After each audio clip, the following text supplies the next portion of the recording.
Saifuddin, Bailey പാലം വന്നാൽ ഇവിടെ ആളുകൾ കാത്തിരിക്കുന്നത് ഈ ചെറിയ ഹിറ്റാച്ചുകൾ എത്തുമെന്നുള്ളതാണ്. ഇവിടെ സാധാരണ ഉള്ള JCBയേക്കാൾ എത്രയോ വലിയ JCBകളാണ്. അത് ഈ പാറക്കല്ലുകളും മറ്റും മാറ്റുന്നതിനാണ്. എന്തിനാണ് ഈ ചെറിയ ഹിറ്റാച്ചുകൾ എന്ന് ചോദിച്ചാൽ, ഈ വലിയ വാഹനങ്ങൾക്ക് എത്താൻ കഴിയാത്ത ഒരു സ്ഥലങ്ങളിൽ പരിശോധന നടത്തുകയാണ്. അതിന്റെ ഒരു ഉദാഹരണമാണ് ഞാൻ നിൽക്കുന്ന ഈ പള്ളിയുടെ പുറകുവശം.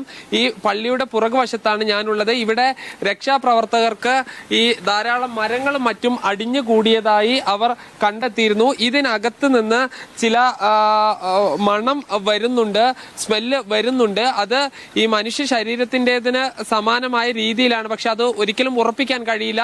അതിന് ഈ ചെറിയ ഹിറ്റാച്ചുകൾ വേണം. ഹിറ്റാച്ചുകൾ കൊണ്ടുവന്ന് ഈ മരങ്ങൾ മാറ്റിയാൽ മാത്രമേ അത് എന്താണ് എന്ന് കുഴിച്ചു നോക്കാൻ കഴിയുള്ളൂ. നിങ്ങൾക്ക് എപ്പോഴാണ് ഈ സ്മെല്ല് ശ്രദ്ധയിൽപ്പെടുന്നത്? രാവിലെ ഇവിടെ വന്നിട്ട് 7 മണിക്ക് ഞങ്ങൾ ഇവിടെ എത്തിയിട്ടുണ്ട്. വന്ന് ഇവിടെ മിസ്സേം വെച്ച് ഞങ്ങൾക്കൊരു ഡൗട്ട്, ഇത്രയും മരം കൂടി കിടക്കുന്നുണ്ടല്ലോ, അപ്പോൾ ഒന്ന് ചെക്ക് ചെയ്യാൻ വിചാരിച്ചു. അങ്ങനെ ഞങ്ങൾ ചെക്ക് ചെയ്തപ്പോൾ മരത്തിൻ്റെയും ഇത് ഈ ബോഡിയുടെയും സ്മെല്ല് മിക്സിംഗ് ആണ്. അങ്ങനെ പോലീസ് നായനെ കൊണ്ടുവരുന്നുണ്ട്. അവരെ കൊടുത്ത് ഇത് ചെക്ക് ചെയ്യാൻ പറഞ്ഞു. ചെക്ക് ചെയ്ത് അവർ കൺഫേം ആക്കി. അപ്പോൾ വലിയ മരങ്ങളായതുകൊണ്ട് നമുക്ക് മാറ്റാൻ കഴിയുന്നില്ല. ചെറിയ ചെറിയ കഷ്ടങ്ങളൊക്കെ ആണെങ്കിൽ മാറ്റായിരുന്നു. വലിയ ഇറ്റാച്ചി അവിടെ ഉണ്ട്, അത് അങ്ങോട്ടും ഇങ്ങോട്ടും വരണമൊന്നുമില്ല. അപ്പോൾ ചെറിയ ഇറ്റാച്ചി വന്നു കഴിഞ്ഞാൽ മരം മാറ്റി കഴിഞ്ഞതിൻ്റെ ഉള്ളിൽ ബോഡി ആണോ എന്നുള്ളത് നമുക്ക് കൺഫേം ആക്കായിരുന്നു. അവര് കട്ടർ വെച്ച് പരമാവധി നമ്മളെന്തൊക്കെ കുറെ കട്ട് ചെയ്ത് മാറ്റി, കുറെ കൈ കൊണ്ട് ഒഴിവാക്കി. പക്ഷെ വലിയ അത്രയും വലിയ തടികളാണ്. ആ തടികൾ ചെറിയ ഇറ്റാച്ചി തന്നെ വേണം. ഈ സൈന്യം പറയുന്നത് അത് ബോഡി ആണ് എന്ന് തന്നെയാണ് അല്ലേ? അവർ ബോഡി ആണെന്ന് കൺഫേം ആക്കി പോയതാ. അവര് പറഞ്ഞേ നിങ്ങൾ ഇറ്റാച്ചിന്റെ ഡ്രൈവർ വന്നിട്ട് അവരെ കൊണ്ട് ഇതൊന്ന് മാറ്റി പറഞ്ഞത്, എന്നിട്ട് ബോഡി പുറത്തെടുക്കാൻ എത്തിയിട്ടില്ല. അപ്പൊ പോലീസ് നായം വന്ന് നോക്കി. പോലീസ് നായൊക്കെ വന്ന് അവര് കൺഫേം ആക്കി പോയതാ. അത് ബോഡി തന്നെയാണെന്ന് അവര് കൺഫേം ആക്കി.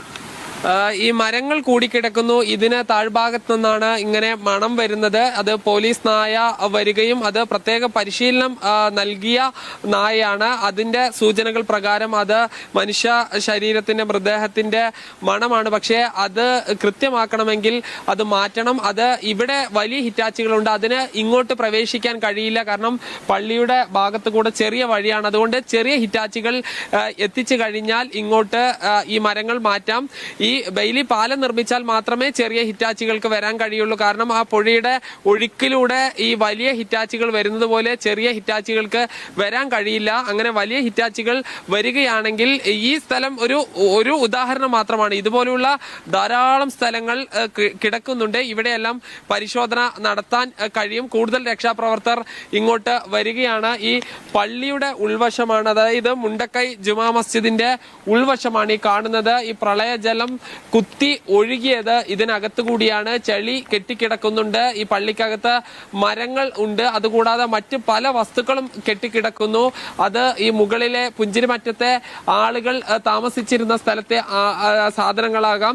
ഈ രീതിയിൽ വലിയ തോതിലുള്ള ഒരു ദുരന്തമാണ്. ഇതിന്റെ ഒരു സ്മാരകമായി ഇപ്പോൾ ഈ പള്ളി ഇങ്ങനെ നിൽക്കുന്നു. ആ എത്രത്തോളം ഉയരത്തിൽ ഈ വെള്ളം വന്നു എന്ന് ആ പള്ളിയുടെ മുകൾ ഭാഗത്തെ, അത് അപ്പുറത്തെ ഭാഗത്ത് നിന്ന് പ്രത്യേകിച്ച് നോക്കുകയാണെങ്കിൽ നമുക്ക് വ്യക്തമാകും.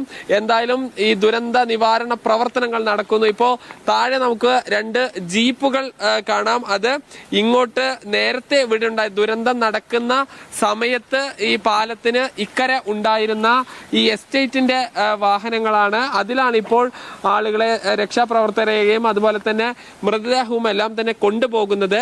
ഈ ബെയിലി പാലത്തിന്റെ നിർമ്മാണം പൂർത്തീകരിച്ചാൽ നമുക്ക് ഒരു പരിധിവരെ ആംബുലൻസുകൾ എത്തിക്കാനും അതുപോലെ തന്നെ സൈന്യത്തിന്റെ ഈ 4 വീൽ ജീപ്പുകളും മറ്റും എത്തിക്കാനും കഴിയും. അങ്ങനെയാണെങ്കിൽ രക്ഷാപ്രവർത്തനം കൂടുതൽ വേഗത്തിലാക്കാൻ കഴിയും. ഇപ്പോൾ ഈ പുഞ്ചിരിമറ്റത്തേക്ക് കുറച്ച് രക്ഷാപ്രവർത്തകർ പോയിട്ടുണ്ട്. അവിടേക്ക് ഒരു തരത്തിലുള്ള ഈ വാഹനങ്ങളും എത്താത്തത് കൊണ്ട് തന്നെ മനുഷ്യന്റെ കൈകൊണ്ട് കൊണ്ടുപോകാൻ കഴിയുന്ന വസ്തുക്കൾ ഉപയോഗിച്ചുള്ള പ്രവർത്തനങ്ങൾ മാത്രമേ കഴിയൂ.